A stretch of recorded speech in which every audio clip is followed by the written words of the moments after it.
জাকারিয়া বলতেছে, মা তুই এই কথাটা কেন আমারে আগে বললি না? আমি এখন বদমাশদের সামনে গিয়ে কি কথা বলবো? বদমাশগুলা তো এখন তোরেও মারবে, আমারও মারবে, এদেরকে এখন আমি কি দিয়া বুঝ দিব? জাকারিয়া নবী তাদের সামনে গিয়া বলে, আপনারা সত্য বলেছেন, কিন্তু মারিয়ামের পেটে বাচ্চা কোনো মানুষ দেয় নাই, আল্লাহ প্রদত্ত বাচ্চা। লাম ইয়ামসাসনি বাশার, কোনো মানুষ দেয় নাই, রেপ করে নাই, আল্লাহ প্রদত্ত বাচ্চা। সব বদমাশগুলো বলে, তোর আল্লাহ এখন তোর ঘাড়ের উপরে দিব, আল্লাহ আবার মানুষের সাথে কেমনে মিলন করে? নাউজুবিল্লাহ কান আস্তাগফিরুল্লাহ। জাকারিয়া নবী বলে, এই কথা বলবেন না, আমার আল্লাহ চাইলে এমনি হয়ে যায়। সব বদমাশগুলো আবার জাকারিয়া নবীকে এমন মারলো বাবা। জাকারিয়া নবী মারতে মারতে মারতে মারতে জাকারিয়া নবীর রক্তাক্ত হয়ে গেল। জাকারিয়া নবী তাদের মায়ের হাত থেকে বাঁচার জন্য দৌড় শুরু করলো। দৌড়াইতে দৌড়াইতে দাজলা নদীর পাড়ে চলিয়া যায় বাবা।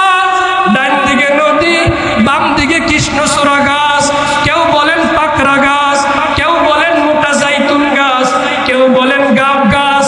যেইটাই হোক, আল্লাহর পয়গম্বর গাছের সামনে গিয়ে বলে, এ গাছ, পিছনে আমার শত্রু, সামনে নদী, আমি এখন কোন দিকে যাব? তুই আমারে জাগা দে। ও বাজান, গাছকে যখন বলছে জাগা দে, গাছ মাঝখান দিয়া চিড়িয়া জাকারিয়া নবীর জন্য জাগা করে দিল। আমার আল্লাহর খেলা বোঝা যায় না বাবা। জাকারিয়া নবী গাছের মধ্যে ঢুকলো। সব বদমাশগুলো সামনে আসিয়া বলে, ওই যে জাকারিয়া নবীর চাদর দেখা যায়। জাকারিয়া নবী গাছের মধ্যে ঢুকছে, গাছের অর্ধেক কাটিয়া করাতটা যখন গাছের মাঝখান দিয়া ঢুকাইয়া দিবে, মাথার মাঝখান দিয়া যখন করাতটা ঢুকবে, জাকারিয়া নবী আর উপরের দিকে তাকায়া দেখে, আর 1 বিঘা পরে করাতটা মাথার মাঝখান দিয়া ঢুকবে। জাকারিয়া নবী আবার আল্লাহকে ডাক দিছে, মালিক, তুমি আমারে বাঁচাও। আল্লাহ বলে, জাকারিয়া, মুখের তালা মার, আরেকবার যদি কস আল্লাহ বাঁচাও, আমি আল্লাহ তোর নবুয়তের দপ্তর থেকে নামটা কেটে দিয়া তোরে কিন্তু বেঈমান বানায় ফেলবো রে জাকারিয়া। হে জাকারিয়া, একটা কথার উত্তর দে, ওই যখন গাছের কাছে আশ্রয় চাইলি তখন আমি মালিক কইয়াছিলাম, আল্লাহু লা ইলাহা ইল্লা হুয়াল হাইয়ুল কাইয়্যুম লা তাখুযুহু সিনাতুন ওয়ালা নাওম। আমি আল্লাহ ঘুমাই না 24 ঘন্টা, আমি আমার বান্দার জন্য বসে থাকি। তুই আজকে আমার কাছে আশ্রয় না চাই গাছের কাছে কেন চাইলি?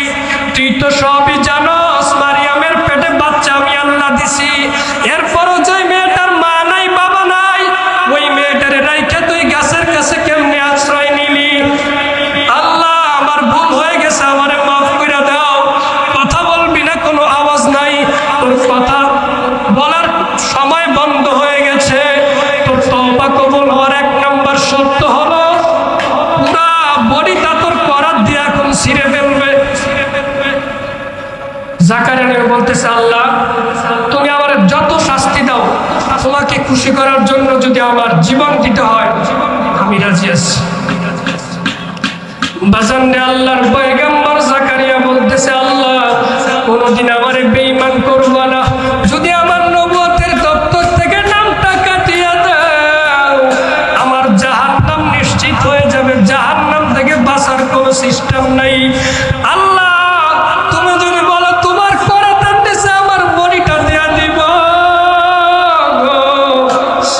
আমার কোনো দুঃখ থাকবে না, তবু নবুয়তের দপ্তর থেকে নামটা কাইটো না।